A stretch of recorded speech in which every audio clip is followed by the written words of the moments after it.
का बाई तुम्ही, उठा ना बाई तुम्ही, आम्हाला भेटा ना बाई तुम्ही, जिल्हा परिषदच्या सचिव बाई तुम्ही, उठा ना बाई तुम्ही, भेटा ना बाई तुम्ही, उठा ना बाई तुम्ही, खुर्चीवर झोपल्या का बाई तुम्ही, उठा ना बाई तुम्ही, झेंडा फडकूनी टाईम झाला का कधी, झेंडा फडकूनी टाईम झाला का कधी, भेटा ना बाई तुम्ही, उठा ना बाई तुम्ही, जिल्हा परिषदच्या सचिव बाई तुम्ही.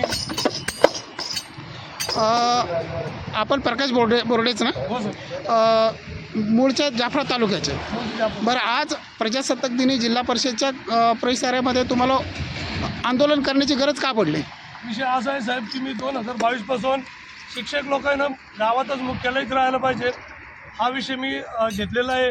त्यातच पोषण आहार, मुलाला पोषण आहार. नाही, मला काय म्हणायचं, तुम्ही शिक्षकांनी मुख्यालय राहायला पाहिजे हो. हा जो काही मुद्दा उपस्थित केला आहे, तर शिक्षक मुख्यालय राहतात ना?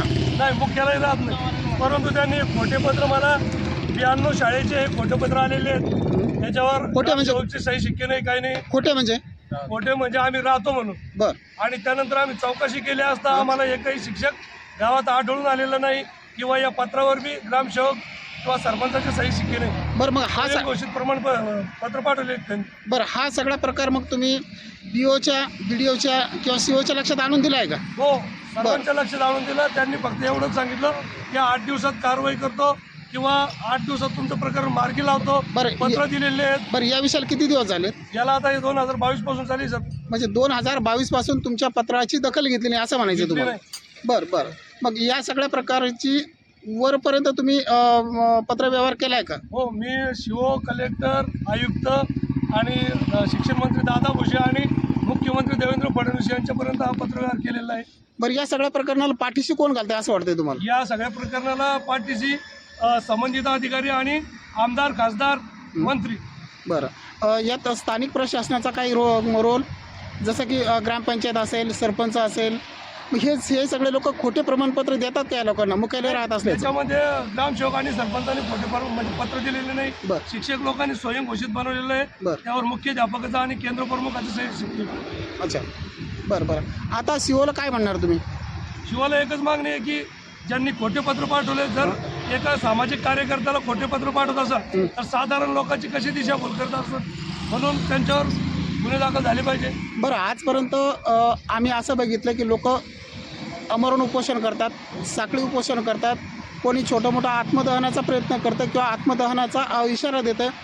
आता तुम्ही जे काय उपोषण इथं मांडलं आहे त्याला तुम्ही न्याय मिळेपर्यंत म्युझिक आणि गाणे गाऊन आंदोलन करणार असं म्हणताय? काय झालं सर माहिती का, आम्ही तुमच्या म्हणीप्रमाणे आम्ही 3 वेळेस जाफराबादच्या पंचायत समितीला आमरण उपोषण केलं. त्या ठिकाणी माझी 70ची BP गेली होती. मला पोलीस प्रशासनाने आणि आरोग्य विभागाने सहकार्य करून ॲम्ब्युलन्समध्ये दवाखान्यामध्ये ॲडमिट केलं होतं, सरकारी दवाखान्यामध्ये. आणि त्यानंतर म्हणजे 3 वेळेस तिथं आणि 2 वेळेस इथं आमरण उपोषण केलेलं आहे आम्ही. परंतु यांना जाग आली नसल्यामुळं हे शकील नजीर पठाण मावरेचे यांनी आत्मदहनाचा प्रयत्न केला, पण ते पोलीस प्रशासनाच्या सहकार्याने त्या आत्मदहनामधून बचावलेले आहेत. म्हणजे आम्ही अलग प्रकारचे उपोषण आंदोलन करून पाहिले, पण आम्हाला न्याय मिळाला नाही. म्हणून आता आम्ही या शासनाचं आणि प्रशासनाचं प्रबोधन व्हायला पाहिजे, त्यांचं परिवर्तन व्हायला पाहिजे. या हेतूने आम्ही या ठिकाणी गाणे गाऊन आणि प्रबोधन करून यांना जाग येईन म्हणून आम्ही या ठिकाणी हे गाणे गाऊन आणि वाजून हा आंदोलन या ठिकाणी ठेवलेलं आहे. बरं, आता इथून पुढली दिशा काय असेल? जसं तुमच्या म्हणण्याप्रमाणे 2022 पासून हे प्रकरण भिजत चाललंय, म्हणजे काय म्हणतो आपण त्याला,